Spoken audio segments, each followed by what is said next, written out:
So good day everyone. My name is Dominador S. Ibn III and together with me for this report will be Glassy Norte. And today we're going to be discussing about the morphology of viruses. Now to start our discussion, let's first know what is a virus. Of course.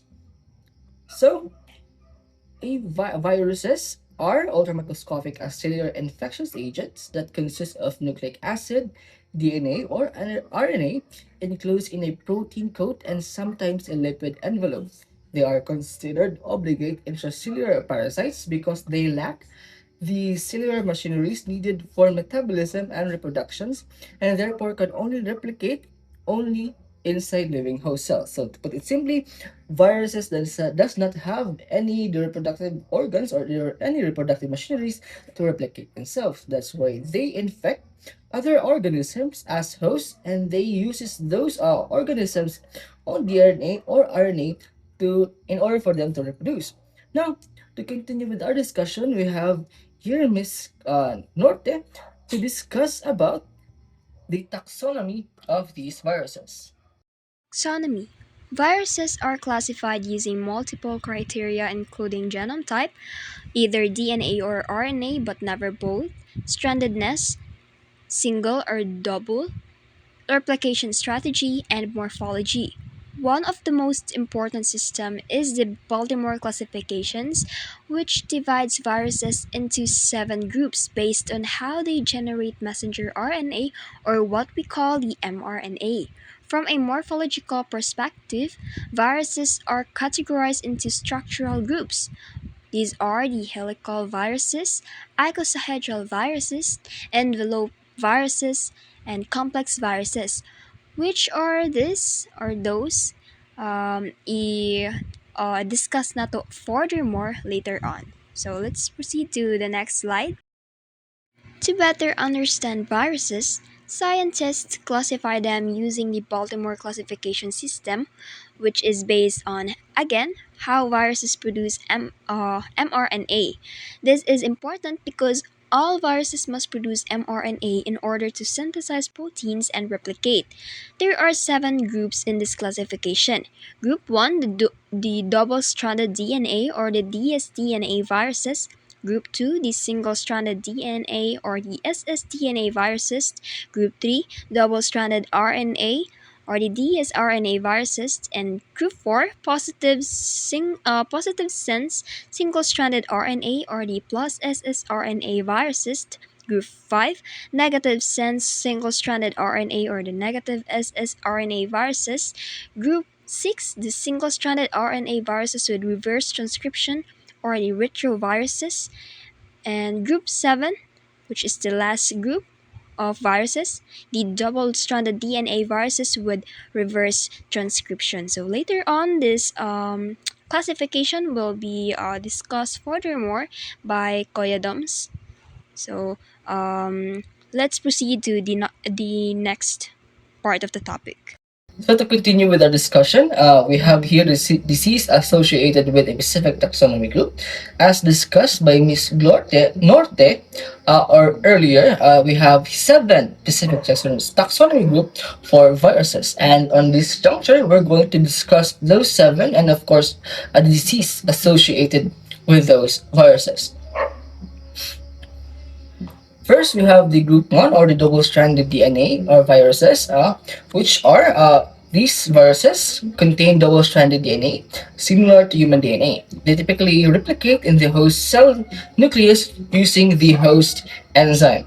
And of course, the associated diseases with these viruses is of course the herpes viruses, which is we have the herpes simplex 1 and herpes simplex 2, specifically infect oral and of course the genital area of the body.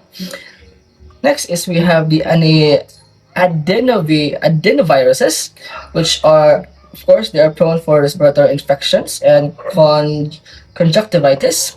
Next is we have the human papillomavirus, which is the APV, which are the most common which symptoms for this are the warts and for cervical cancer. Next is the variola viruses or the smallpox. The mode of transmission for these viruses will be direct contact for HSV, and of course for adenoviruses, we have the respiratory droplets, and of course, so HPV, we have the sexual context.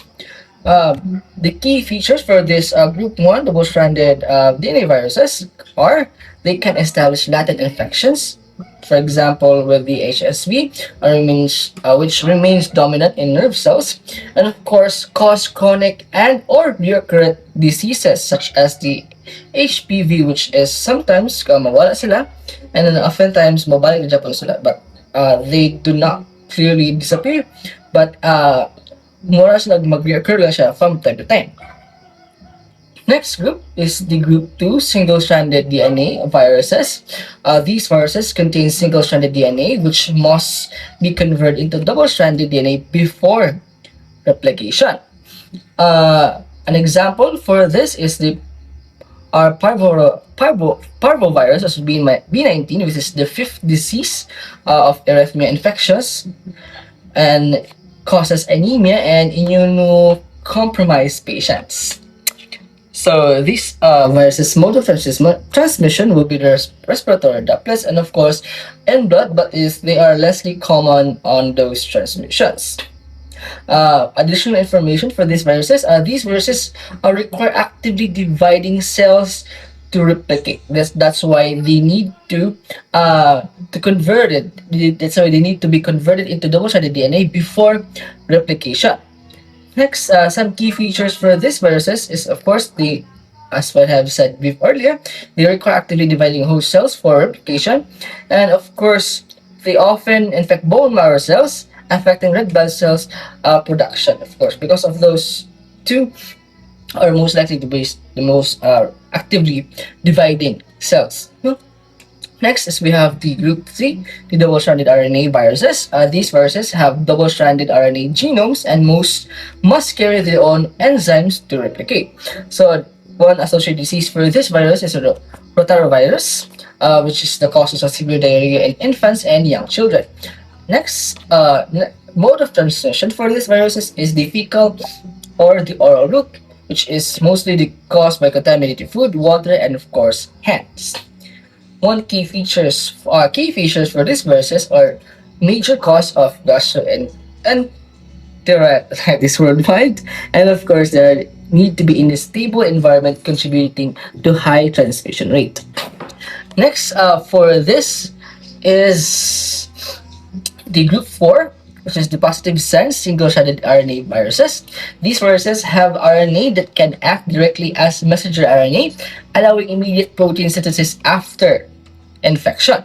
One example for this are COVID-19, which are caused by SARS-CoV-2, and of course we have the dengue fever, we have the hepatitis A, and of course we have the poliomyelitis paralysis, which is caused paralysis. Now, the mode of transmission for this will be the respiratory droplets, common for COVID-19.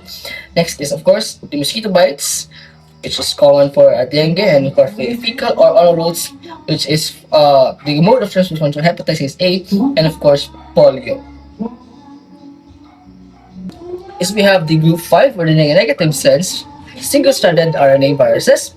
These viruses have RNA that must first be converted into positive sense RNA viruses before protein synthesis. Associated disease with these viruses will be influenza, which is the common seasonal flu. Next is we have the rabies, which is the cause of fatal neurological diseases. We have the Ebola, and of course the measles, which is highly contagious viral infection. Next, the mode of transmission for these viruses will be, of course, respiratory droplets, animal bites, and of course body fluids. And here are the key features for these viruses. First, the virus must carry RNA-dependent RNA polymerase, and often associated with severe and epidemic diseases. Next, we have the group 6, which is the single-stranded RNA with reverse transcription or retrovirus. These viruses use reverse transcription to convert RNA into DNA, which integrate into the host genome. Associated diseases with these viruses, of course, the acquired immunodeficiency syndrome or or AIDS, which is caused by AIDS. And of course, the mode of transmission for these viruses, of course, the blood and body fluids, sexual contact, and of course, mother to child transmission. And of course, the key features for these viruses, of course, it establishes lifelong infection. As we all know, HB, HIV viruses does not go away, or it has a long-lasting effects, and of course, it is hard to cure as another key feature for these viruses. Next is we have group 7, the last group for this the GRAS taxonomy group for these four viruses. We have the double-stranded DNA with reverse transcription as well. These viruses have particularly double-stranded DNA and replicate through the RNA intermediate using reverse transcription. Associated viruses would be hepatitis B, which is the cause for chronic liver disease and of course cirrhosis and of course liver cancer. And of course, the mode for transmission of these viruses will be the blood, body fluids, sexual contact, and of course, perinatal transmission. Key features for these viruses, of course, they can cause chronic infections, and of course, they are very malignant. And of course, they are vaccine preventables, as we all know. Same with hepatitis B, we have a vaccine existing for those viruses. Now, the general synthesis for these viruses is, of course, the Baltimore classification shows how viral genetics material determines disease patterns. We have the group 1 and group 2. They often have latent or chronic infections. We have the RNA viruses, which is group 3 and 4, which they have rapid replication and mutation, causing outbreaks. And of course, we have the group 6 and 7, which is the reverse transcribing viruses, which are persistent, have a long-term infections. So, yeah. To continue with our discussion, we have Miss Glassy again to discuss about the characteristic of viral morphologies. So, for the next part of the topic, we will be discussing the general characteristic of viral morphology. A complete virus particle is called a virion, and it is composed of several important structure components. First is the genome, which contains either DNA or RNA, but never both. This genetic material carries the instructions needed for the viral replication, and surrounding the genome is the capsid, a protective protein coat made up of smaller units called the capsomers. Together, the genome and the capsid form the nucleocapsid. And some viruses also have an envelope, which is a lipid membrane derived from the host cell, and embedded in this envelope are the glycoprotein spikes that allow the virus to attach to and enter host cells. These structural components are not just physical features, they directly influence how viruses behave. The type of genome determines how the virus replicates and how quickly it mutates. The capsid protects the virus and helps it survive in the environment, while the envelope makes it easier for the virus to enter the host cells but also makes it more fragile outside the body. Meanwhile, the glycoprotein spikes determine which cells or organisms the virus can infect, known as its host specificity. Aside from classification, viruses are also categorized based on their morphology or structure. One type is the helical viruses or the helical symmetry. Helical viruses have a rod shape or filamentous appearance. Their capsid proteins are arranged in a spiral or helix around the viral genome, forming a structure called a helical nucleocapsid. So, one of the example for this type is the influenza virus. For the another type is the icosahedral or the polyhedral symmetry, which has a symmetrical spherical shape composed of 20 triangular faces, which helps provide stability and efficient protection of genetic material. And one of its example is the herpes simplex virus, which causes latent infections. When we say latent infections or latent, this describes something that is hidden, dormant, or not yet developed but has the potential to develop, become active, and more visible later on.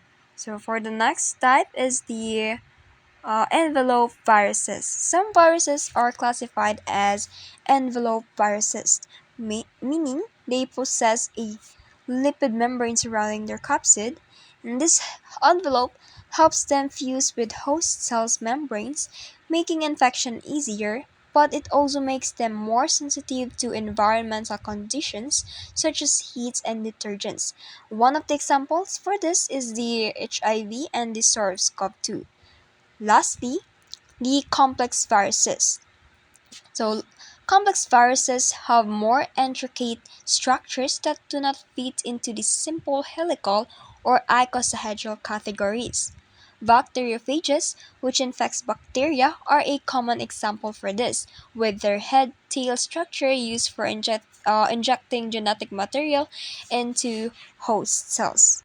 So again, we have the four morphological types of viruses: the helical symmetry, the icosahedral or the polyhedral symmetry, the envelope viruses, and the complex viruses. Morphology is crucial because it determines virus stability, infectivity, and interaction with host cell. We have an image presented here. So, kaning upat na naa sa picture mo ni sila ang different types of structures of viruses. So, for the organisms of interest, we have Mr. Ibona to discuss the part of this topic. Now to continue with our discussion, we have the organisms of interest or the viruses that we're going to more talk about.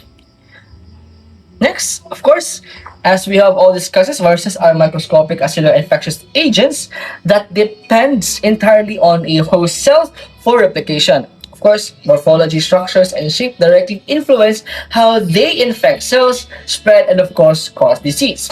Well, we have four such examples of these viruses are influenza virus, human immunodeficiency virus or HIV, SARS-CoV-2, and of course the herpes simplex viruses. These four will be discussed thoroughly later. So as we go on with our discussion. First, we have the influenza virus, which is the influenza virus is an envelope single-stranded RNA virus belonging to Orsomyxoviridae family. It has surface protein or hemagglutinin and neuraminidase, humiranidase that help in infect that help it infect host cells. So the effects of these viruses are the following, which cause acute respiratory infection. Symptoms, which of course, common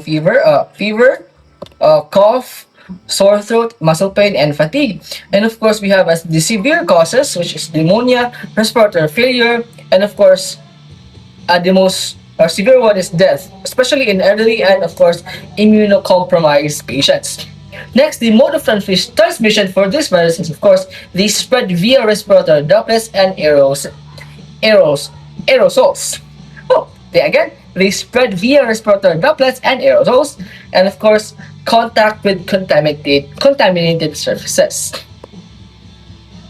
These are some features for the influenza viruses. As again, I have discussed earlier, they are mostly airborne. They're infectious, especially to the lungs, and of course, the clinical manifestation of these viruses are seen below.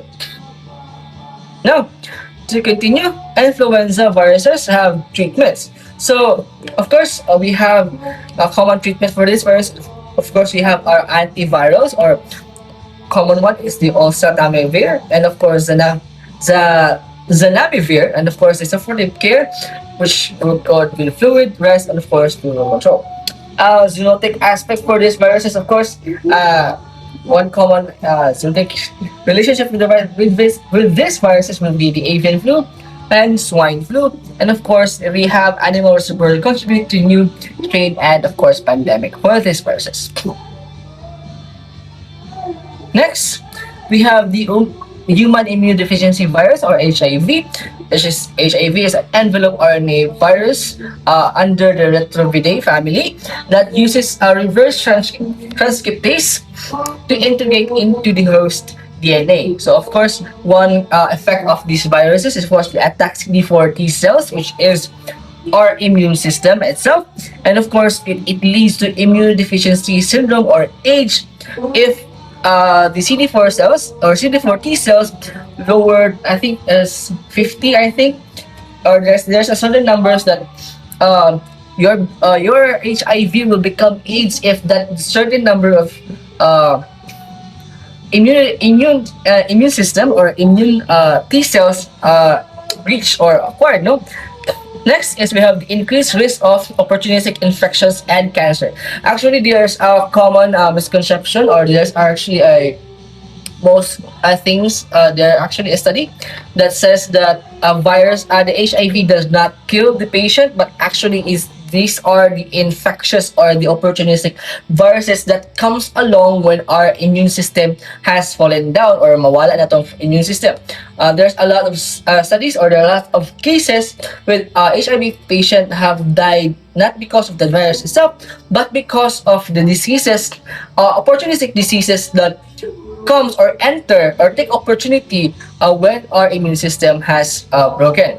Next is, of course, the transmission for this virus is, of course, through blood and body fluids, sexual contacts, video sharing, and, of course, mother to child transmission. Again, it does not involve saliva. So that's, I think that will be helpful to break the stigma for this virus.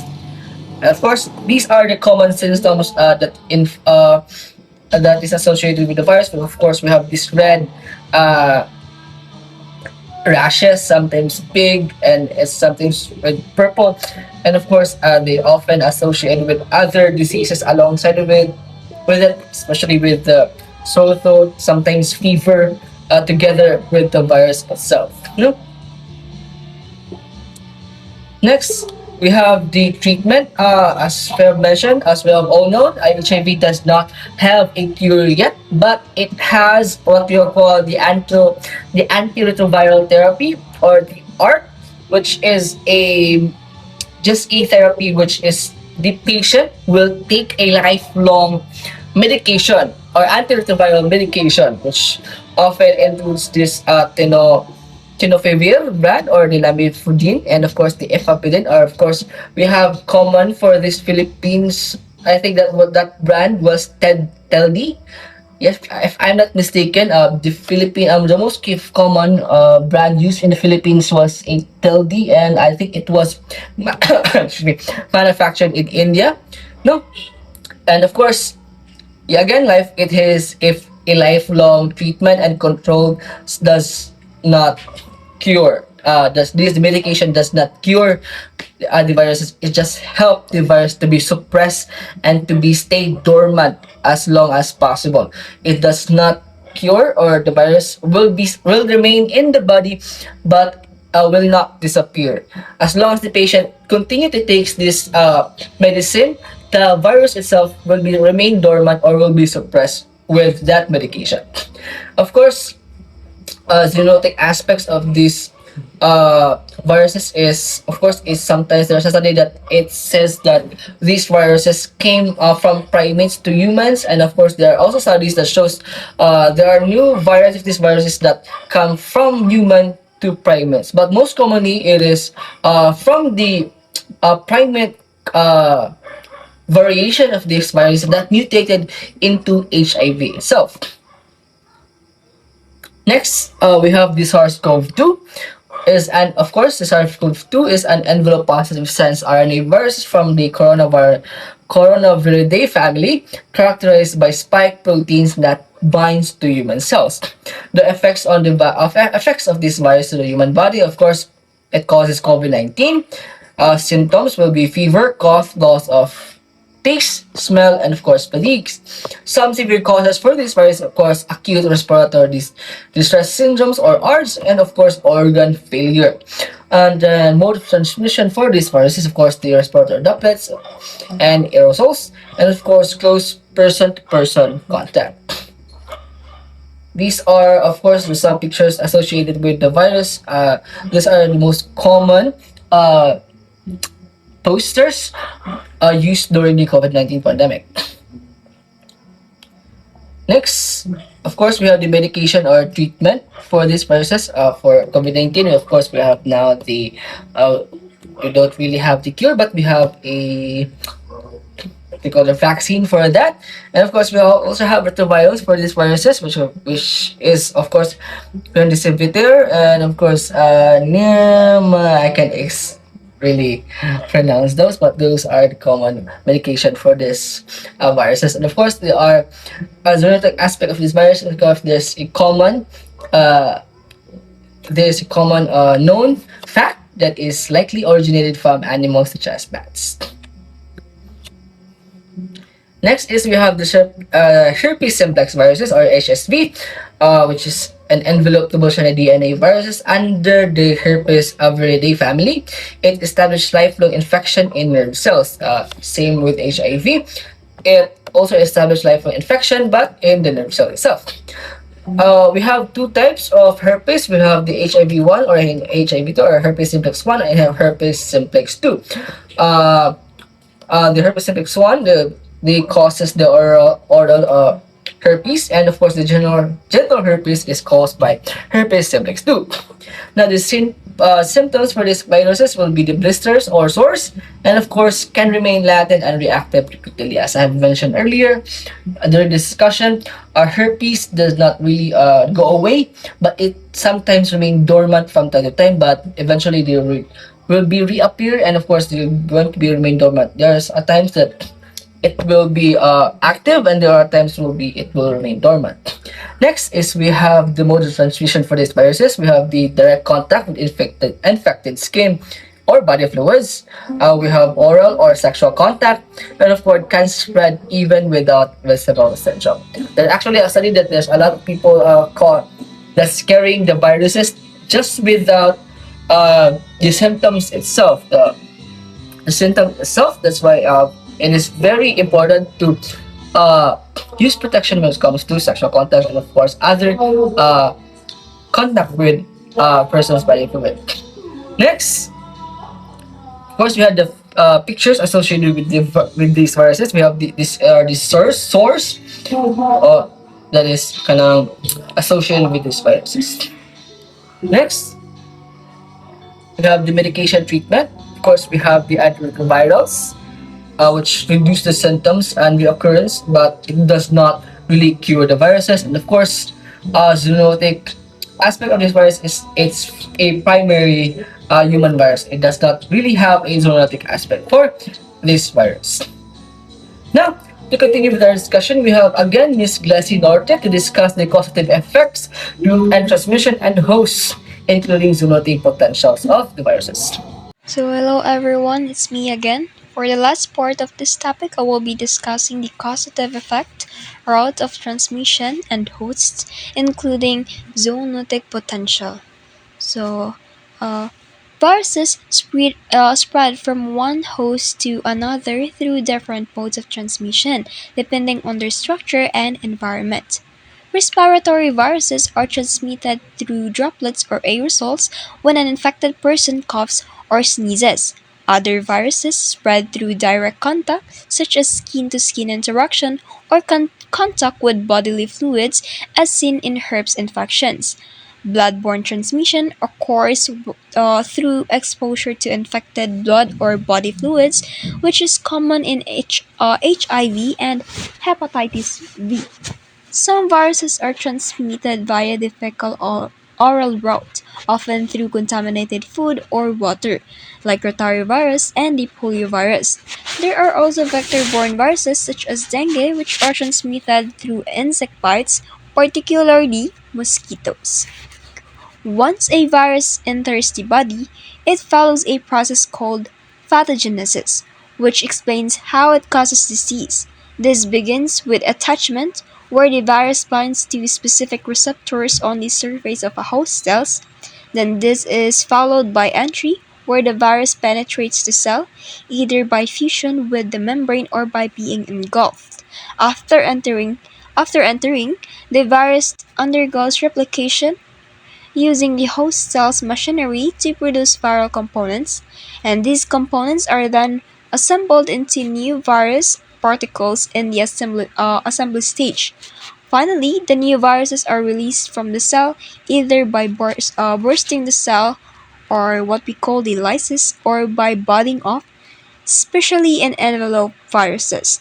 The effects of this process includes damage or death of infected cells, disruption of normal tissue function, and activation of the immune system, which can cause inflammation and symptoms. In some cases, viruses can remain in the body for long periods, leading to chronic or latent infections. So viruses infect a wide variety of hosts, which includes humans, animals, plants, and bacteria.